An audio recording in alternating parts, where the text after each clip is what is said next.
This is the Alfa Romeo Stelvio, a car that Alfa hopes will bring its brand of Italian flair and automotive passion to the world of SUVs. And we've come out to the Swiss Alps to give it a go on the one road that made the most sense to do so, the Stelvio Pass.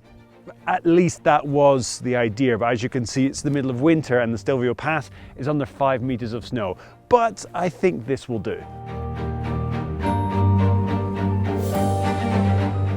With a name like Stelvio, Alfa is making a bit of a statement. Named after Italy's highest mountain road with a legendary, challenging set of twists and turns, the Stelvio has a lot to do to live up to its moniker. Not only that, to compete in the ever-expanding world of SUVs, it's going to have to work hard to stand out from the crowd.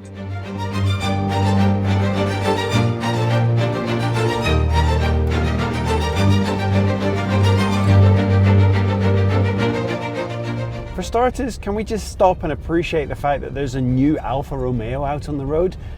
For the last couple of years, the company has been going through a renaissance, reinventing itself and actually making cars that people want to buy and that are actually pretty damn good. But how does this car actually compare to other SUVs in the market? Styling-wise, it has a softer, rounded off kind of affair, and although that's not to my personal taste, it does make it look that slightly bit more distinctive.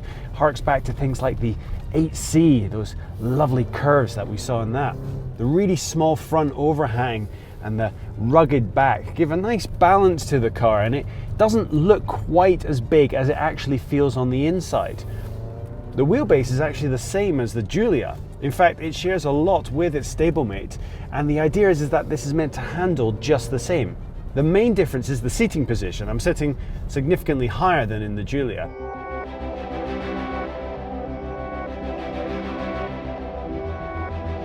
The interior too is stylish, if a little pared back and simple. There's a distinct lack of switchgear around the cabin, but that certainly does help keep your mind on the job in hand, which today was negotiating some challenging switchbacks whilst trying not to launch the car off a cliff due to being distracted by the frankly preposterously gorgeous views of the Alps.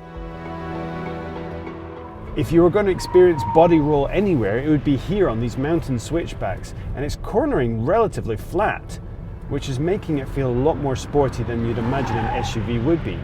The sporty touches also extend to the interior with things like these flappy paddles for the gearbox. And I really love the metallic feel of them. And in fact, you're going to want to use them a lot because the ZF 8-speed gearbox, which in every other car is absolutely fantastic, feels like it's been meddled with in this car. It holds onto gears way longer than I want it to, even in the N mode of the DNA setup. And it just doesn't quite give me the responsiveness that I want. So I've been using the flappy pedals, and even though that ZF gearbox is a single clutch, the changes are crisp, and once you take control of the car, it really unlocks the sporty potential. And these roads, it's not about speed, but about control. And for an SUV, I'm able to place this thing relatively well. At slower speeds, I felt the steering wasn't quite as communicative, but I'm pushing it around these bends now, and I'm finding I'm able to place it quite accurately. So this is an SUV that doesn't necessarily give you the off-roading capability, although there are a couple of touches to push it in that direction. This is mainly meant to be a sporty ride that just so happens to be an SUV. In fact, that's what Alfa say. They build an Alfa first and turn it into an SUV second. Really, this is not going to go up against SUVs. This is what you buy instead of a sporty estate. Now, at 280 brake horsepower from the 2-litre turbocharged engine, you're not going to be drowning in power, but if you're on mountain roads like this, it's just the right amount to keep you on the right side of sporty and definitely within the realms of usability. It doesn't have any more than you need, and you can make use of every last horse under the bonnet. At city speeds and at pedestrian use, it's relatively unremarkable in its driving characteristics, and perhaps that's on purpose, and most of the time that's what you need.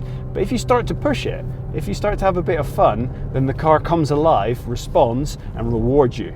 The handling characteristics of this are sporty enough for me to believe in it as an Alfa. It doesn't feel out of place.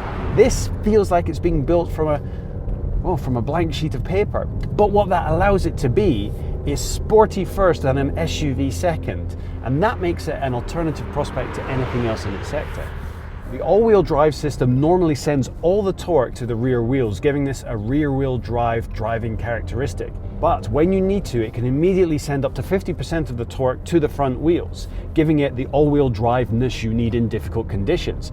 That change happens so smoothly and so invisibly that you're never really aware of where the power is being sent to. But when you want it to feel sporty, it happens to feel sporty. When you need it to be all-wheel drive, it has already selected all-wheel drive. It's a smart system that works really well, and out here in these mixed conditions of perfect tarmac through to icy roads, it's really kept us in line, kept us safe, and kept us on the correct side of the mountain. There will be in the future a rear-wheel drive only version, but given that this car sends 100% of the torque to the rear wheels most of the time, that's sporty enough for me. That all-wheel drive system, when it kicks in because you needed it. If you tend to spend a lot of time on boring commutes on the motorway, you're not really going to get the most out of this car. But if you happen to live in an area where you can take it for a mountain drive from time to time, I think you're in for a surprise. SUVs can be a manufacturer's meal ticket, a surefire way to tap into a large market and subsidize the cars that they really wanted to make in the first place. What's great about the Stelvio is that it genuinely feels like an Alfa that just happens to be an SUV.